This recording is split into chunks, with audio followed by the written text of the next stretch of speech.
Voy a invitarlos para que leamos la palabra de Dios, el mensaje que quiero compartir con usted en esta tarde, intentando dar continuidad al mensaje que compartía con usted la semana pasada y avanzar sobre esta línea y sobre este pensamiento del proyecto, o de más bien en la prueba.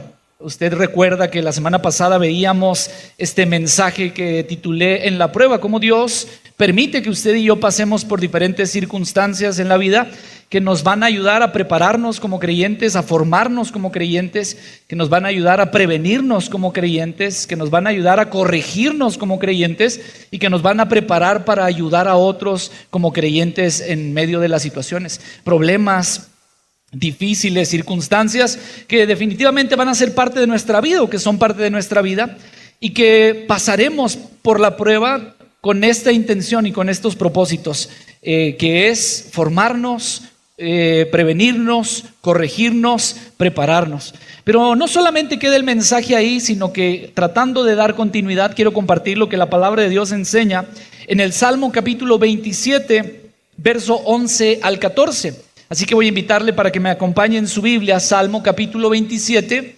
versos 11 al 14. Dice la palabra de Dios: enséñame, oh Jehová, y guíame por senda de rectitud a causa de mis enemigos. No me entregues a la voluntad de mis enemigos, porque se han levantado contra mí testigos falsos y los que respiran crueldad. Hubiera yo desmayado si no creyese que veré la bondad de Jehová en la tierra de los vivientes. Aguarda a Jehová, esfuérzate y aliéntese tu corazón. Sí, espera a Jehová. Padre, te damos gracias en esta tarde de domingo por la bendición de estar en este lugar, en tu casa, después de haberte alabado y glorificado, después de haber exaltado tu nombre. Ahora ponemos nuestra mente, nuestro corazón y nuestro espíritu receptivos para escuchar el consejo de tu palabra, que pedimos sea una bendición y que hable a nuestro entendimiento, a nuestro corazón, para poner en práctica esta palabra y que podamos ser bendecidos en ella y a través de ella por medio de Cristo Jesús. Te damos gracias en tu nombre. Amén y amén. ¿Puede ocupar su lugar, mi hermano? Como le decía, la semana pasada veíamos esta situación que definitivamente todos hemos experimentado, pruebas, circunstancias difíciles, adversas que experimentamos como humanos, como creyentes. Pero quise darle continuidad o intentar darle continuidad a este mensaje, porque sería muy triste entender y decir que la vida del creyente van a ser solamente pruebas y que solamente vamos a pasar por situaciones difíciles, y que el propósito de la vida del creyente es un sufrimiento constante para ser formados en Dios, un sufrimiento constante para ser prevenidos en Dios, un sufrimiento constante para ser corregidos por Dios y un sufrimiento constante para ser preparados en Dios y ayudar a los demás. Y por eso quiero compartir este tema, porque no es el propósito de Dios. Definitivamente parte de la vida y parte de las experiencias que vivimos y que experimentamos encuentran su razón en estos 4 argumentos, pero lo que quiero compartir con usted es que no es el único interés o el único afán. Es decir, Dios no tiene a bien que usted y yo pasemos la vida sufriendo para simplemente gozar una eternidad después de esta vida. Aunque el sufrimiento es parte de, no es el propósito de Dios que usted y yo vivamos en ese sufrimiento. Y no quiero que me malentienda, no estoy hablando de una vida color de rosa y de las cosas solucionadas, no, pero hay propósito de Dios en medio de esto. Y lo que quiero compartir es esta palabra de esperanza para usted que encuentro en el capítulo 27 del libro de los Salmos. Cuando usted va al libro de los Salmos, el capítulo 27, uno se da cuenta de que está lleno de enseñanzas muy asombrosas, y pudiéramos tomar diferentes o varios domingos para desarrollar y para hablar sobre las diferentes enseñanzas que encontramos dentro de este capítulo. Cuando usted empieza a leer el capítulo, uno se sorprende de la osadía con la que David empieza a hablar, porque es David quien escribe el Salmo 27, y empieza a hablar de una osadía en cuanto a la confianza que tiene en Dios.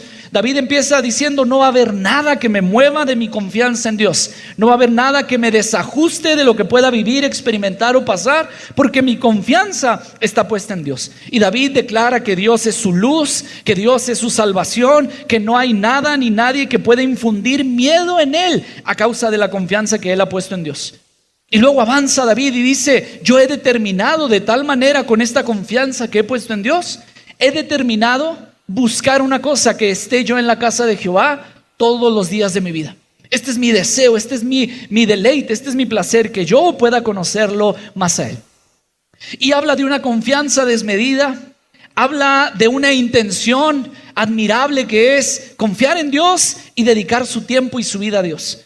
Pero uno empieza a leer el capítulo 27 y se empieza a poner interesante, porque de pronto este que habla con una osadía de confianza en Dios, empieza a orar a Dios y le dice: por favor, Dios, ten misericordia de mí, no te olvides de mí.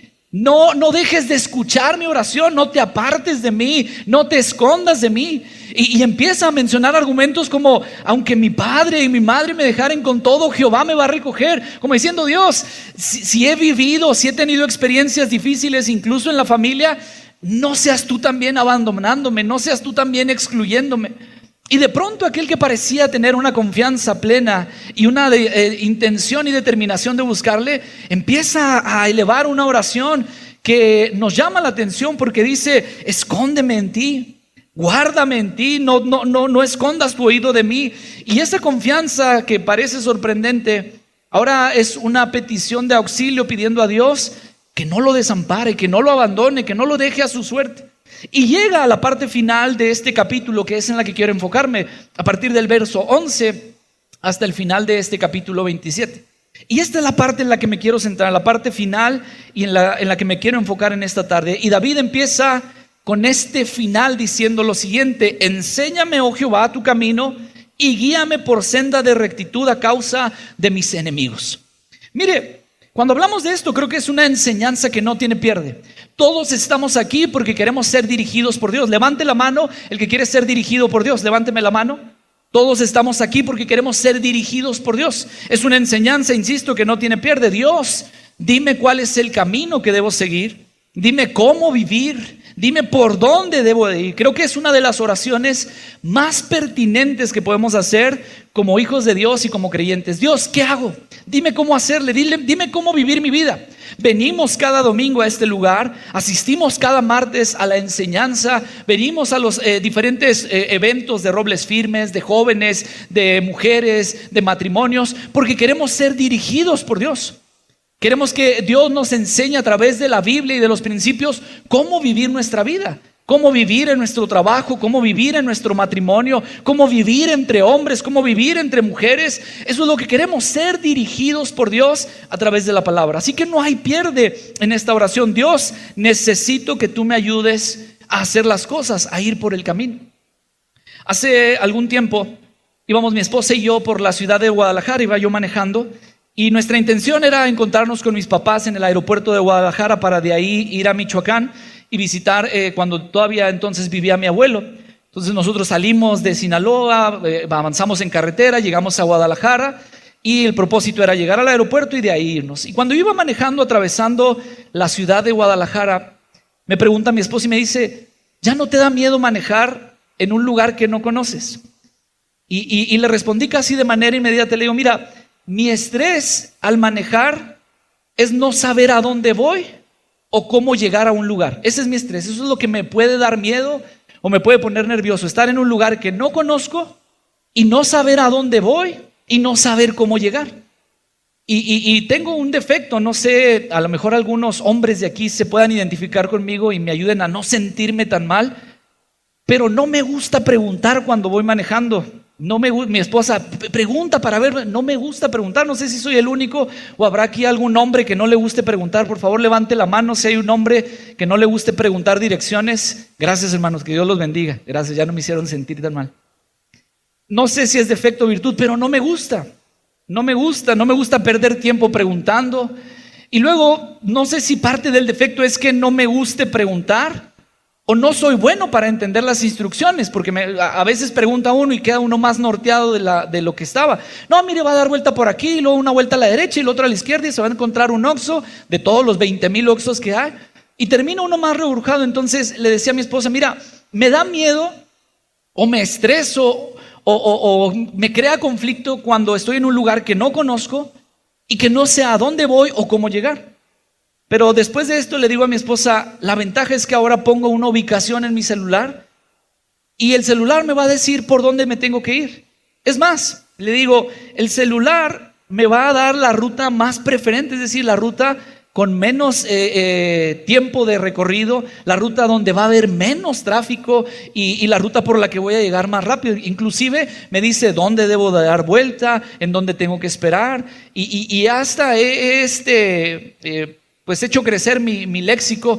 Ya sé palabras como rotonda, ya sé palabras como bifurcación. Aquellos que han utilizado los mapas saben de lo que hablo, porque son palabras que no conocía, pero ya el mapa me dice, da vuelta a la derecha en la rotonda, y ya sé que es en la glorieta donde debo dar vuelta a la derecha.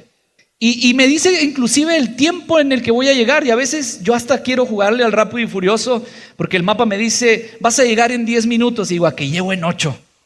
Y a veces llego en 8, a veces me tardo más de los 10 minutos, pero le digo eso, ya tengo esta ventaja. Yo pongo la dirección y en el mapa me va a salir exactamente dónde tengo que dar vuelta, a dónde tengo que dirigirme y el tiempo en el que voy a llegar. Así que eso me quita el estrés. Eso me hace viajar más a gusto y más tranquilo, inclusive en una ciudad que no conozco, en calles que no conozco y en lugares que no conozco. Y le digo esto, hermano, porque justamente esta es la oración de David. David le está diciendo a Dios, dirígeme, dime por dónde debo de ir, dime cuál es el camino que debo tomar, guíame por la senda de rectitud. En otras palabras, David está diciendo, Dios, no quiero ir en sentido contrario, porque a veces los hombres, por evitar la fatiga de preguntar, preferimos meternos en sentido contrario antes de preguntarle a alguien cómo llegar. Y lo que David está diciendo es, Dios, ayúdame, no quiero ir en sentido contrario, no me quiero equivocar, no quiero perder tiempo preguntando, ni recorrer distancias innecesarias. Dime cómo debo de dirigirme, dime hacia dónde tengo que ir, dime cómo tengo que avanzar, enséñame el camino, dice David. Guíame por la senda, es justamente lo que le está diciendo. Dame instrucción como si fuera un mapa de hacia dónde tengo que dirigir mis pasos, hacia dónde tengo que recorrer las distancias. No quiero ir en una dirección incorrecta, no quiero ir a un lugar equivocado. Quiero que tú me guíes, quiero que tú me dirijas, quiero que tú muestres y marques el camino. Ahora, insisto, esta es una oración que debe ser parte de la vida de cualquier creyente. Dios, dirige mi camino, enséñame a vivir. Pero ¿sabe algo que me llamó la atención, que despertó mi interés en la oración de David? Es la base sobre la cual hace esta petición. Porque David pone como base de esta petición sus enemigos. Mire, vamos a volver a leer el pasaje una vez más. Salmo capítulo 27, verso 11. Dice, enséñame, oh Jehová, tu camino. Dime por dónde debo de ir, dime cómo debo caminar. Guíame, por favor, Dios, márcame la ruta, márcame el sendero hacia la rectitud. Y luego pone la base. Y dice David, a causa de mis enemigos. Esta es la razón por la que David le está pidiendo a Dios que le guíe. Mire, cuando uno va a los primeros versos del capítulo 27, David habla de amenazas reales, de problemas serios, de realidades presentes e inclusive también habla de amenazas posibles. David habla en el capítulo 27, aunque contra mí se levante un ejército, aunque haya guerra, y que no había ningún ejército levantándose, que no había ninguna guerra presente. Es decir, él inclusive habla de amenazas futuras, amenazas que pueden estar más adelante y amenazas posibles. Pero David está hablando de las amenazas reales también y de las amenazas presentes. Y David dice, el asunto es que se han juntado contra mí. Capítulo 27, usted lo puede encontrar en los primeros versos.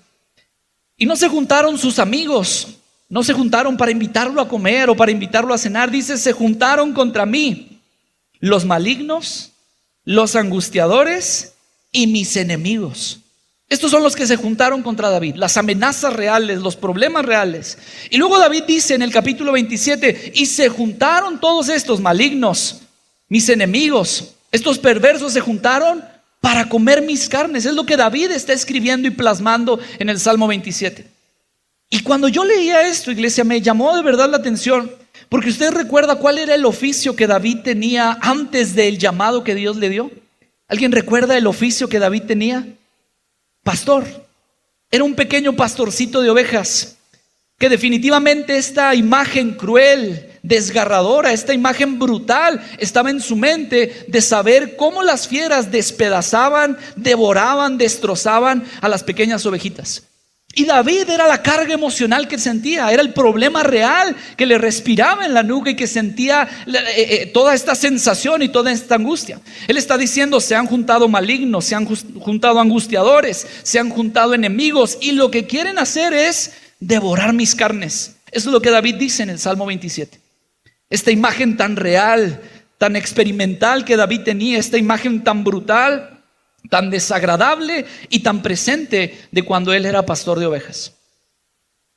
Esa es la razón de la petición. David no le está diciendo: yo quiero simplemente que me enseñes cómo vivir. Lo que quiero enseñarle o decirle es esto esta tarde. David le está diciendo a Dios: Dios, cuando la amenaza es real, cuando el problema es serio, cuando la circunstancia está ya en mi vida, no sé si es para prepararme, para prevenirme, para corregirme o para formarme, no sé, pero cuando la estoy experimentando, lo que yo necesito es que me ayudes a vivir en medio de esa situación. Se lo decía un martes y se lo decía la semana pasada también, que uno conoce a las personas realmente cuando las ve reaccionar ante los diferentes eventos en la vida. Cuando los ve reaccionar ante las situaciones, ante las pérdidas, ante los problemas. Cuando uno ve reaccionar a las personas ante los diferentes sucesos, es cuando uno puede realmente decir que conoce a alguien. Y David está diciendo: creo que sé vivir mi vida con tu dirección. Y nosotros inclusive probablemente podemos decir: Dios, es que a la luz de tu palabra y lo que he aprendido en la iglesia y en mi caminar como cristiano, yo creo que puedo decir que sé cómo hacerle en mi trabajo con tu dirección. Yo creo que sé cómo hacerle en mi matrimonio con tu dirección. Yo creo que sé cómo hacerle con mi familia, con mis hijos, con tu dirección. Yo creo que sé cómo tratar con ellos, cómo tratar con mis vecinos, cómo tratar en el trabajo, cómo tratar con mi cónyuge, cómo tratar con mis hijos, con tu dirección. Pero la pregunta es: ¿qué pasa cuando llegan las amenazas reales? ¿Qué pasa cuando llegan los problemas serios a nuestras vidas? No sé si le ha tocado experimentar esa sensación donde usted cree que está haciendo las cosas bien, donde aparentemente todo está tranquilo, y de pronto, cuando menos piensa, empiezan a llegar los problemas, empiezan a llegar situaciones difíciles, y no acaba de resolver una cuando llega otra, y empiezan a llegar problemas, preocupaciones, empieza a llegar la sensación de angustia, empiezan a llegar la enfermedad, empiezan a llegar los problemas y empiezan a sobrecargarlo. Y cuando menos piensa, uno está en esta posición donde todos los problemas, toda la carga, toda la situación lo orillan a uno a decir: ya no sé qué hacer. ¿Alguien ha estado en esa situación? ¿Alguien ha estado en esa posición donde los problemas se convierten y se ven tan reales frente a nosotros, son tan reales frente a nosotros, que llegamos al punto de decir: es que ya no sé qué hacer? Porque cuando viene un problema lo intentamos resolver. Cuando llega una situación intentamos nosotros darle vuelta, rodearla, darle el giro, tratar de componer la situación. Pero cuando los problemas se van presentando y acrecentando, llega el momento en el que decimos: ya no sé qué hacer. Y hermano, es justamente la oración de David. David puede decir: creo que sé vivir mi vida al margen de tu camino. Pero cuando llegan los problemas de verdad, la realidad es que no sé qué hacer. No sé cómo comportarme, no sé cómo reaccionar. Quisiera renunciar, quisiera tirar la toalla, quisiera resolverlo yo mismo. Cuando alguien me ofende, quisiera yo ir a ofenderlo. Cuando alguien me insulta, quisiera yo ir a insultarlo. Cuando alguien me golpea, quisiera yo mismo ir a golpearlo. Cuando estoy en un problema, cuando la enfermedad me ataca, cuando las circunstancias llegan a mi vida, quisiera yo poder responder. Pero la verdad es que me doy cuenta que no sé qué hacer. No sé cómo reaccionar ante los sucesos difíciles de la vida. Por eso te pido dirección. David le dice: creo que sé vivir mi vida al margen de tu camino. Pero cuando llegan los problemas, cuando me siento presionado, la verdad es que no sé qué hacer. La Biblia habla del primer rey de la nación, Saúl. Y el rey Saúl fue desechado por Dios a causa de diferentes actitudes incorrectas que Saúl tuvo. Desobedeció a Dios, se adelantó a su tiempo, se escondió cuando fue llamado. Fueron muchas actitudes las que fueron desmoronando poco a poco el reino de Saúl, a llegar al grado que Dios lo desechó y levantó a David como el rey de la nación. Y hay una historia sorprendente en la Escritura que nos enseña que Dios le había pedido a Saúl que esperara al profeta Samuel. Estaban en la guerra, Dios le había pedido a Saúl: espera al profeta Samuel, porque el profeta Samuel va a llegar y él es el que va a ofrecer el holocausto. No te adelantes tú, tu condición es de rey. Tú tienes todas las actividades políticas, militares, pero todas las actividades espirituales las tiene el sacerdote y profeta Samuel. Así que espera a que llegue Samuel. Él es el que va a ofrecer el sacrificio, él es el que va a ofrecer el holocausto.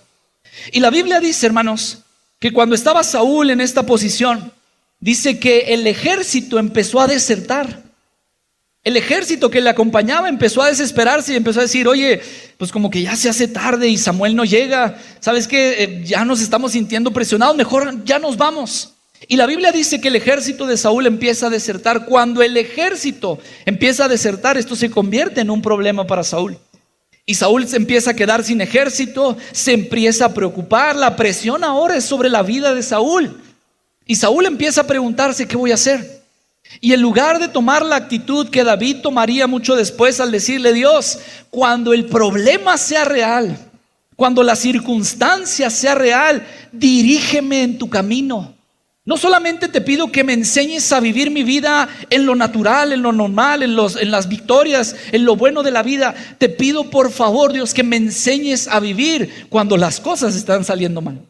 Y cuando Saúl en este punto se siente presionado por lo que está sucediendo a su alrededor, la Biblia dice que él ofrece el holocausto. Ofrece un sacrificio que a él no le correspondía ofrecer, que él no estaba apto ni preparado para ofrecer. Y justamente dice la palabra, cuando Saúl termina de ofrecer el holocausto, llega Samuel. Es decir, si él se hubiera esperado poquito, si él hubiera esperado poquito más en Dios, si él hubiera pedido dirección a Dios en medio de la presión real, las cosas hubieran sido diferentes. Es David ahora respirando amenazas de muerte. Es David ahora siendo perseguido. Es David ahora con los problemas y las amenazas reales. Se han juntado mis enemigos, mis angustiadores. Se han juntado los perversos y quieren devorar mis carnes. Dios, yo no quiero defenderme, yo no quiero adelantarme, yo no quiero ir a un lugar al que no debo ir, ni recorrer una distancia que no debo recorrer en medio de este problema. Y ahí justamente en medio de eso es donde David le dice a Dios: ayúdame a saber cómo debo de vivir mi vida. A causa de mis problemas reales, enséñame tu camino y guíame por tu senda. Y vuelvo a repetirle esto: en medio de la prueba que usted pueda estar atravesando, si es Dios formándolo, si es Dios previniéndolo, si es Dios corrigiéndolo, si es Dios preparándolo para que usted ayude a alguien más, usted puede en este momento estar experimentando y sintiendo la amenaza real, el problema real. Usted puede vivir en medio de eso. Pero creo que allí es donde nuestra oración se debe de convertir en un clamor, diciéndole a Dios: Dios, ayúdame a ver cómo debo caminar en medio del problema, en medio de la situación, en medio de esta difícil circunstancia que estoy atravesando. Y mire lo que dice el verso 12. David sigue con esta oración y dice: no me entregues a la voluntad de mis enemigos, porque se han levantado contra mí testigos falsos y los que respiran crueldad. Déjeme decirlo así: el problema de David eran sus enemigos. Pero puedo decir que era un problema real, porque insisto, habla de amenazas posibles. Aunque contra mí se levante un ejército, no había un ejército levantándose contra David. Aunque contra mí se levante guerra, no había una guerra contra David. Sí había angustiadores, sí había unos enemigos, sí había un grupo de personas que se habían juntado contra él. No era un ejército, era un grupo de personas. Esa era la amenaza real. Y la amenaza era real, era el problema real, era un problema presente y era un problema cercano.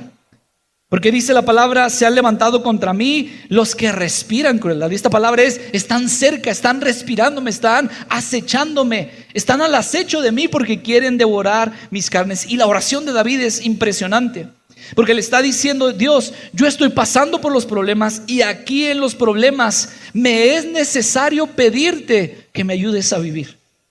Aquí en los problemas me es necesario pedirte que me digas qué contestar, qué decir, qué hacer, qué no hacer cuando estoy pasando por este problema. Y la oración es: no me entregues a la voluntad de mis enemigos, no me entregues a la voluntad de esos problemas, no me abandones en medio de esa situación. Sé que hay un plan, sé que quieres prepararme, corregirme, sé que quieres prevenirme, sé que quieres formarme, sé que hay un plan. Por favor, no me entregues, no me dejes a la incertidumbre de esos problemas. Y sobre todo, no permitas que esos temores se conviertan en realidades en mi vida.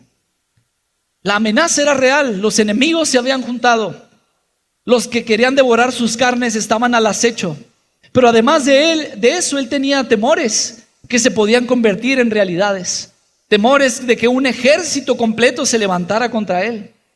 Temores de que una guerra fuera él el único enemigo y el único blanco.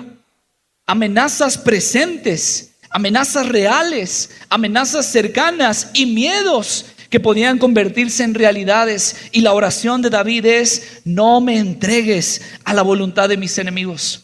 No me dejes a merced de mis enemigos, no me entregues ni me dejes a la incertidumbre de esos problemas, y no dejes que eso se convierta en realidad. Porque David habla de aquellos que quieren verlo caer, aquellos que quieren verlo destrozado, aquellos que quieren verlo tirado en el suelo. Y cuando yo leo esto me doy cuenta que justamente ese es el plan del acusador de nuestras almas. El enemigo quiere vernos caer. El enemigo quiere hacernos a un lado. El enemigo se va a valer de los problemas reales, de las amenazas reales, para hacernos a un lado. Mira lo que te está pasando y en la iglesia ni te buscan. Mira lo que te está pasando y nadie se preocupa por ti. Mira la condición en la que estás y tu familia ni te hace caso. Y el acusador y el enemigo va a tratar de convertir los problemas en problemas aún más grandes. Las amenazas reales presentes, las amenazas cercanas, los problemas reales y presentes en cada uno de nosotros, el enemigo va a tratar de hacerlos más grandes y de vernos caer con el propósito y con la intención de desviarnos de ese camino. Por eso le digo que cuando estamos en problemas, cuando estamos en necesidad, cuando estamos en afrenta o cuando estamos en alguna situación difícil y complicada, siempre lo más recomendable será pedirle a Dios dirección. ¿Cómo puedo vivir en medio de este problema? Porque pasamos una situación y lo primero que hacemos es aislarnos y hacer caso al enemigo hablando a nuestras vidas. Sí, pues en la iglesia no te buscan, pues ya no los busco yo. Sí, pues a la iglesia no le preocupó, no se interesaron por mí, pues ya no voy a la iglesia.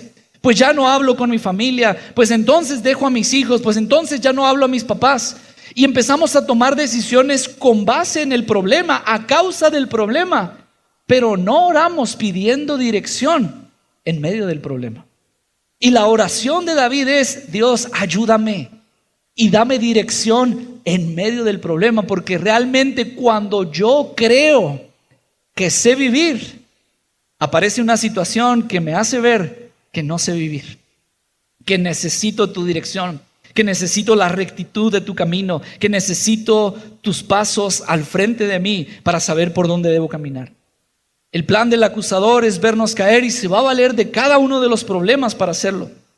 Y estoy seguro que los problemas a nuestro alrededor son problemas reales, son problemas presentes, son problemas cercanos. Pero entonces aparece esta palabra de David y él dice: hubiera yo desmayado si no creyese que veré la bondad de Jehová en la tierra de los vivientes. Esta es una palabra que me bendice tanto porque David expone su situación desde el primer verso del capítulo 27. Él dice: Dios es mi luz y mi salvación. Dios es mi confianza. Dios es mi lugar seguro. Yo voy a dedicar mi vida para buscar de su presencia, para alabarle, para bendecirle. Y aun cuando yo siento que Dios no me escucha y que Dios no atiende mi oración y que pareciera que Dios se esconde de mí, y aunque mi padre y mi madre me dejen, yo con todo sé que Dios me va a levantar, que Dios va a estar conmigo. Y le pido a Dios que no me abandone, que no me deje a la suerte de mis problemas. Y empieza a decir: El problema y el asunto es que las amenazas son reales, que yo necesito dirección de Dios en medio del problema, que yo necesito dirección de Dios en medio de las circunstancias adversas de mi vida. Pero entonces aparece esta palabra de parte de David en su oración y dice el Salmo 27, versículo 13, en la Nueva Traducción Viviente: sin embargo. Los problemas son reales, las amenazas son reales, las circunstancias que yo vivo y que yo enfrento son reales. Sin embargo, en la semana una de las hermanas de la iglesia tuvo una triste noticia y ella está pasando por una situación complicada. Le detectaron cáncer. Fue a hacerse unos estudios y parecía que las cosas estaban muy bien, y de pronto los médicos dicen que el cáncer ha invadido todo su cuerpo y los médicos la han desahuciado, y empieza a vivir esta amenaza que es real, este problema que es real, que está experimentando, que está viviendo.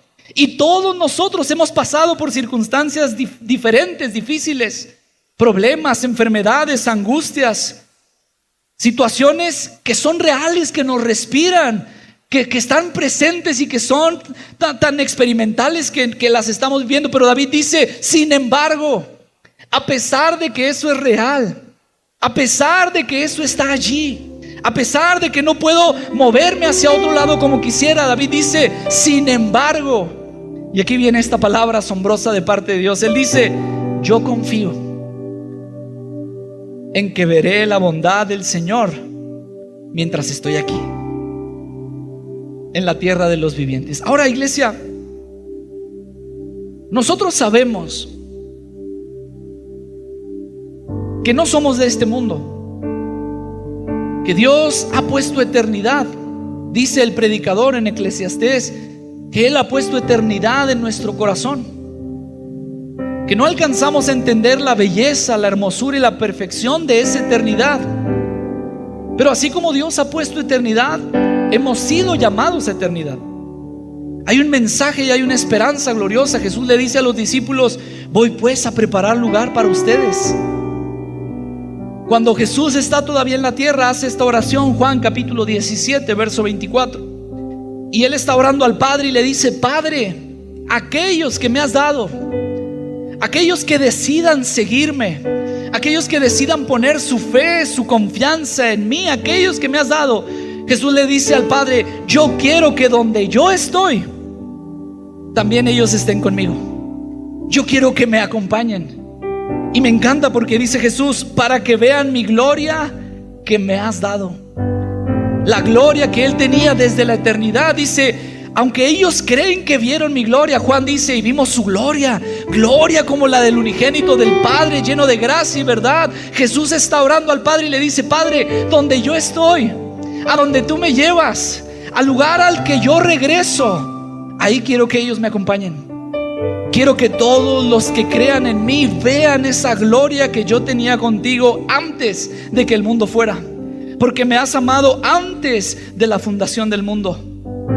Esta oración revela el anhelo de Cristo por nosotros. Revela la promesa que se reafirma una y otra vez en las Escrituras. Hay nueva vida y hay vida eterna en Cristo.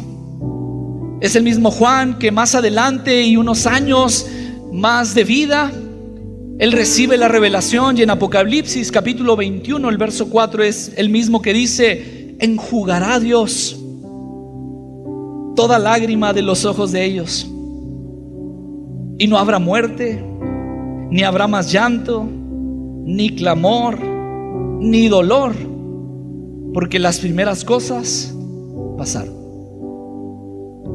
Cuando usted y yo atravesamos los problemas reales, los problemas presentes, los problemas cercanos, hay llanto, hay clamor, hay dolor y hay lágrimas. Y esta es una esperanza gloriosa, saber que en la eternidad que Dios nos ha puesto en el corazón, hemos sido desafiados y llamados a eternidad, que llegará el momento en el que ya no habrá llanto, ya no habrá dolor, ya no habrá tristeza, ya no habrá clamor, porque dice la palabra: esas primeras cosas pasaron. ¡Qué esperanza tan gloriosa nos aguarda a aquellos que hemos puesto nuestra confianza y nuestra fe en el Hijo de Dios. Pero quiero hacer énfasis en esto, porque aunque ese es el premio en Cristo para una eternidad gloriosa, David no está hablando de una eternidad gloriosa. David no está hablando de un futuro que tiene reservado en la eternidad. David está hablando de este tiempo. David está hablando de ese momento donde él siente el problema, las amenazas reales, cercanas, presentes. Allí en ese tiempo es donde David menciona esto, porque los problemas seguirán siendo reales, presentes y cercanos. El dolor, la escasez, la enfermedad, la ansiedad, la depresión, el divorcio, cualquiera que sea el problema, será real, será presente y será cercano. Y esto siempre va a provocar que nuestro corazón se estremezca, que nuestra fe se tambalee. Pero David dice: sin embargo, yo estoy seguro de algo. Yo estoy seguro de que aquí en este tiempo donde estoy vivo, no en la eternidad, no, aquí donde tengo vida, aquí donde voy a poder dar testimonio, aquí donde estoy ahora viviendo, llorando, con angustia y sufriendo, aquí yo voy a ver la bondad de Dios en mi vida. Aquí yo voy a ver la bondad de Dios experimentándose en mi vida, fluyendo a través de mi vida. Y lo dice de tal manera porque él menciona, dice: si no, ya hubiera yo desmayado, ya estaría yo tirado, ya estaría yo derrotado. Sin embargo, aquí estoy de pie, porque yo sé que veré aquí la bondad de Dios. Yo sé que experimentaré aquí la bondad de Dios. Vaya conmigo en su Biblia, Salmo capítulo 27, verso 14. David termina este argumento y esta oración de una manera tan poderosa diciendo: aguarda a Jehová, esfuérzate y aliéntese tu corazón. Y vuelve a decir una vez más: sí, espera a Jehová. Quiero que note algo. David no está hablando con lectores. David no está escribiendo para usted y para mí, que más adelante lo recibiríamos usted y yo a través de la bendita palabra.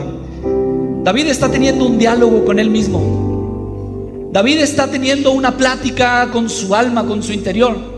Él se está desafiando a sí mismo para conocer más a Dios. Y él se dice a sí mismo: mi confianza y mi luz es Dios, mi salvación es Dios. Y él dice: Dios, yo necesito que tú me ayudes. Y pasa de la oración al diálogo personal, pasa de la oración al diálogo de confrontación con él mismo. Y él dice: hubiera yo desmayado si no creyese que veré la bondad de Jehová aquí en la tierra de los vivientes. Y me lo imagino como poniéndose frente al problema y diciendo: ahí está, es real, es presente, está cercano. Pero si no has desmayado y sabes que verás la bondad de Dios aquí, entonces espera con paciencia al Señor. David se dice a él mismo: espera a Dios, sé valiente y esfuérzate en Dios. Y por si quedara flojo el argumento, lo vuelve a mencionar y vuelve a repetirse a él mismo: sí, espera al Señor con paciencia. Yo vengo esta tarde de parte de Dios a decirle: espera con paciencia, espera un poco. Y sé que en algunos ha estado este sentir de desmayar, de renunciar, de decir: ya ha sido mucho sufrir, ya ha sido mucho experimentar. Pero la palabra es clara: espera con paciencia al Señor. Sé valiente y esforzado. Sí, espera al Señor con paciencia. Cobra ánimo y que tu corazón no deje de predicarte que es necesario esperar en Dios. Porque sé que su bondad no dejará de perseguirte hasta encontrarte. Porque sé que su bondad no dejará de perseguirte hasta levantarte. Porque sé que su bondad no dejará de perseguirte hasta bendecirte. Y lo sé porque es el mismo David quien lo expresa en el Salmo 34 más adelante. David dice, Salmo 34 verso 8: prueben y vean que el Señor es bueno. Aquel que experimentaba los problemas, angustias y realidades en su vida difíciles, aprendió a confiar en Dios, aprendió a pedir dirección a Dios en medio del problema, aprendió a entender que Él iba a ver aquí en la tierra de los vivientes esa bondad, la experimentó, y entonces con toda certeza David pudo decir: prueben y vean que el Señor es bueno. Qué alegría para los que se refugian en Él. ¿Quieren estar de pie en esta tarde? Qué alegría para aquellos que han decidido probar y ver, disfrutar y ver, disfrutar de la bondad de Dios, que sé que nos va a alcanzar. ¿Quiere cerrar sus ojos ahí en su lugar? ¿Querrá alguien levantar sus manos al cielo y cantar junto con nosotros y decirle esto a Dios? Vamos, ahí en su lugar con sus ojos cerrados, dígale: Dios,